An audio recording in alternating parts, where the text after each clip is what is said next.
Kalau antum sedang dibimbing oleh Allah menuju kedudukan yang tinggi, maka sadarlah teman-teman, saat yang bersamaan antum tidak akan sunyi dari rintangan-rintangan sekitaran. Catat itu baik-baik. Anda kedudukan biasa, naik luar biasa, maka hambatannya itu akan semakin meningkat, tidak sama dengan sebelumnya. Anda orang kecil, diuji dengan ujian kecil. Anda orang menengah, diuji dengan ujian menengah. Anda kedudukan yang tinggi, maka akan diuji dengan kedudukan yang lebih tinggi lagi. Maaf, Allah tidak akan menguji dedaunan dengan angin yang menerpa akar. Pasti berbeda. Karena angin ketika kedudukan semakin tinggi, maka angin semakin kencang akan menerjangnya. Yuk kita turunkan, jenis ujiannya bisa 3. Perhatikan baik-baik, sini. Kedudukan bersanding dengan ujian. Kalau rumus fisikanya, F berbanding lurus dengan P. Gaya berbanding lurus dengan tekanan. Jadi kalau antum misalnya, rumus asalnya F1 sama dengan F2. Gaya gerak sama dengan gaya torong. Kalau dikembangkan ke sini, tenaga kecil begini, maka yang bunyi kecil. Kalau besar, semakin besar lagi. Nah, memahami rumus ini, F sama dengan P. F berbanding lurus dengan tekanan. Ada gaya tekanan juga yang cukup kuat. Ketika antum pukul kencang, suara kencang. Tapi ini lebih sakit kan? Tekanannya lebih kuat. Itu agak berbeda. Itu dalam persepsi positif. Dalam persepsi negatif juga bisa. Gaya berbanding lurus dengan tekanan. Semakin orang banyak gaya, semakin tertekan hidupnya. Ya? Tanya. Sekarang lihat sini. Rumus ini kalau kita turunkan lewat ayat, am hasibtum an tadkhulul jannata. Apakah Anda akan duga begitu mudah masuk surga? Walamma yatikum matalul ladzina khalau min qablikum. Sementara Allah belum menguji Anda seperti orang dulu yang dijamin surga mendapati ujian. Apa jenis ujiannya? Ini manhaj hidup kita dan kita berhenti di sini. Maaf, saya mungkin hanya 5 ayat dulu untuk hari ini ya. Massathumul ba'sa. Ujian pertama disebut dengan ba'sun. Jamaknya ba'sa. Ba'sa. Ini masih ringan. Misal, jarang ke masjid, sekarang mulai ke masjid. Begitu antum ke masjid, Allah kasih ujian. Sesuai dengan kadar niat antum. Kasih hujan gerimis. Ke masjid gak? Itu ba'sun. Begitu antum ke masjid, orang Arab katakan, nazil matar. Turun hujan. La ba's, la ba'sa, la ba'sa. Gak ada masalah. La ba'sa, tidak ada masalah. Serap ke dalam bahasa Indonesia, lewat. Labas. Labas, lewat. Ringan. Berarti, kalau antum diuji dengan yang ringan, maka antum kadarnya masih ringan, akan dinaikkan kepada yang menengah. Akan yang menengah. Hati-hati betul. Kalau antum belum lulus yang di sini, maka antum akan terus sampai di sini, sampai lulus di sini. Sampai lulus. Antum mau berangkat ke masjid gerimis bisa. Tiba-tiba nggak jadi di rumah. Istri antum mengatakan, "Pak, kok nggak ke masjid? Hujan mah, kan cuman gerimis, takut teriak, Masya Allah." Padahal antum misalnya belum kuat untuk berangkat, maka antum akan terus diuji di sini. Lihat rumusnya, Quran surah kedua ayat 286. La yukallifullahu nafsan illa, Allah tidak akan pernah menguji seorang hamba di luar kadar kemampuannya. Jadi kalau antum masih ujian yang ringan, antum diberikan yang ringan. Antum naik menengah, diberikan yang menengah. Antum naik lagi level tinggi, diberikan ujian yang berat. Menengahnya disebut dengan darrun. Waddarra, dari ba'sun jadi darrun. Jama'nya darra. Sudah menyakiti fisik.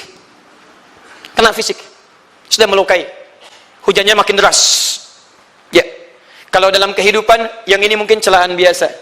Duh, sudah berubah ya. Masya Allah. Sekarang jilbabnya sudah panjang. Masya Allah. Duh, semakin panjang ya. Yang ingin Batman ya. Masya Allah. Udah banyak. Begitu sudah mulai pakai cadar, ninja. Oh, Masya Allah. Dorra, sudah nggak enak ke fisik. Dorrun. Dorrun. Lihat rumusnya ya. Lihat rumusnya baik-baik. Ini lebih menenangkan pada jiwa. Ketika Anda dalam level-level seperti ini artinya Allah sedang menaikkan iman Anda dalam level yang lebih tinggi lagi. Jadi ketika ada celaan menghunjam dalam lisan seseorang, sudah mulai menyakiti, itu sebetulnya pengakuan dari Allah lewat lisan orang itu, bahwa Anda sedang diangkat keimanan pada tingkat yang lebih tinggi. Ada yang mengatakan, kamu kenapa sih pakai jilbab begitu? Yang biasa aja kali. Mah, yang iman biasa sudah banyak. Saya ingin menampilkan keimanan yang luar biasa. Supaya dengan iman itu saya lebih mendoakan mama. Saya menampakkan amalan-amalan. Mudah-mudahan pahalanya bisa buat mama. Masuk dengan bahasa yang baik. Masya Allah. Jadi kalau antum bisa melawan hal-hal demikian dengan bahasa yang indah, itu nyaman kepada jiwa. Kadang-kadang ada kalimat-kalimat yang tidak perlu pakai dalil, teman-teman sekalian. Kembalikan ke sini. Terakhir, wazulzilu zilzal. Zulzilu. zilzal, gempa, goyang. Dia ada ujian yang bisa menggoyangkan diri kita, membuat gempa hati kita.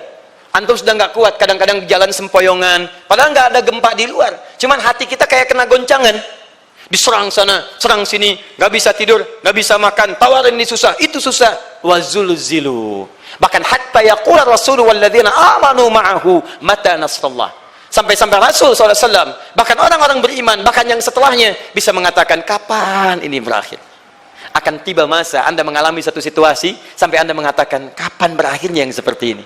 Serang, serang, serang. Perhatikan, jika Anda berada pada level ini, saya ucapkan selamat kepada Anda, karena Anda akan diangkat pada kedudukan yang tertinggi di antara sekian ujian yang ada. Zilzal. Artinya Allah akan naikkan Anda pada derajat yang tinggi. Karena hukum ujian tadi, la yukallifullahu nafsan illa wus'aha. Allah nggak akan menguji seorang hamba di luar batas kemampuannya.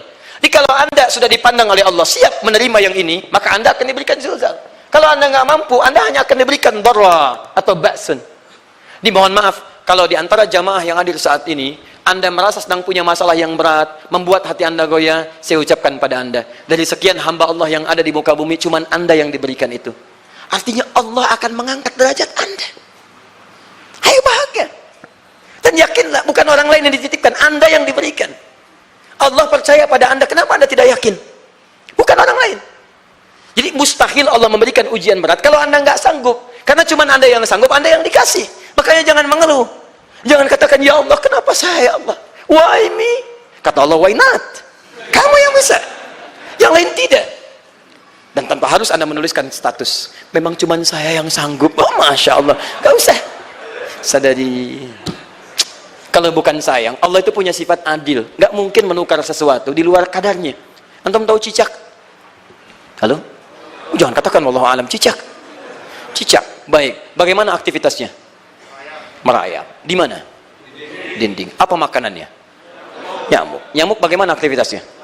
Terbang. Pertanyaan saya, di mana keadilan Allah menjadikan makhluk yang merayap makanannya terbang?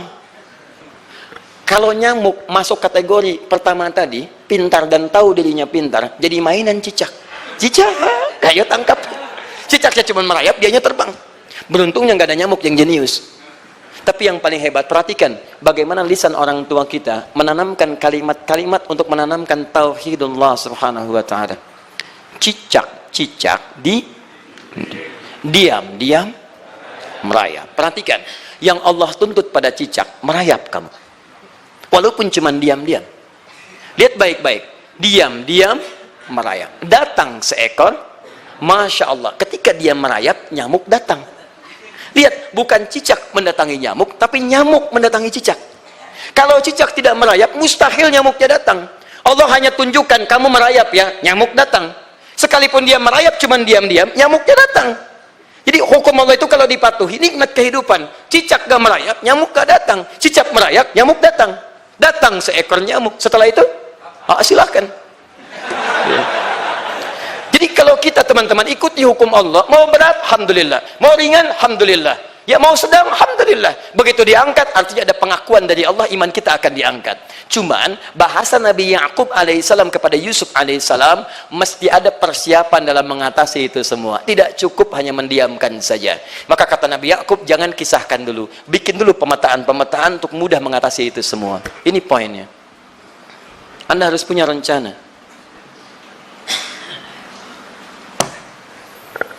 Maka Nabi Ya'qub menyiapkan, bekali dulu ini, siapkan itu. Kalau ambil ke aspek teori untuk kita sekarang, tafsir dari ini untuk menyelesaikan solusi di Quran surah kedua ayat 214 tadi, maka jawabannya ada di Quran surah ketiga ayat 142, paling kiri sebelah atas. Ini kanan sebelah bawah, ini kiri sebelah atas.